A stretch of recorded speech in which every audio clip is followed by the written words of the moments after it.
Luna की इस मुहिम जोई में जब इसे एक जादुई वायलिन का पता चलता है, जो एक ऐसा आला होता है जो सितारों की रोशनी को जिंदा करता है और आसमान को मौसीकी से भर देता है। जब लूना इसकी तलाश के लिए निकलती है,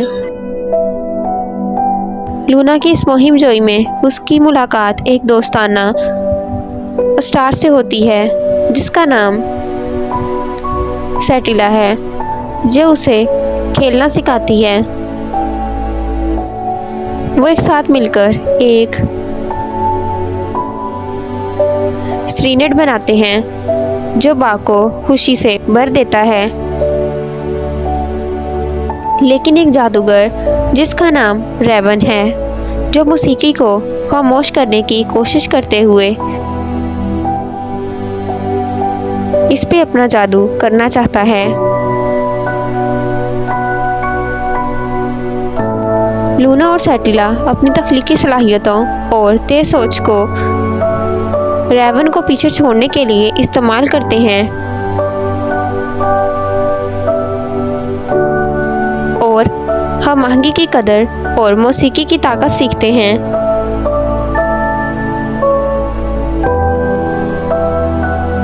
जब वो बाग में वापस आते हैं जहां वो स्टारलाइट श्रीनेट का इश्तराक करते हैं, तो वो अपने दोस्तों के दिलों को खुशी और हैरत से भर देती है।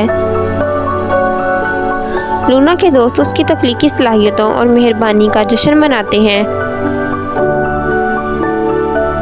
और इनकी ज़िंदगियों में मौसीकी और जादू लाने के लिए इसका शुक्रिया अदा करते हैं।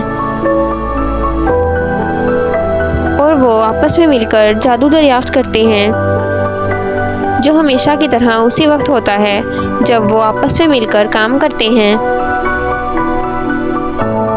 लूना की तख्लीकी सलाहियत और मेहरबानी इसके दोस्तों को मुतासिर करती है और इसे एक हकीकी हीरो बनाती है। इसी तरह लूना की मुहिम जोई जारी है, क्योंकि लूना और इसके दोस्तों को हर रोज़ एक नए चैलेंज से गुजरना पड़ता है। लेकिन लूना जानती थी कि इसकी इस मुहिम जोई में जो तोहफा इसको मिला है, यानी स्टारलाइट, इसके दिल को और इसके दोस्तों के दिल को हमेशा खुशी से भर देगा।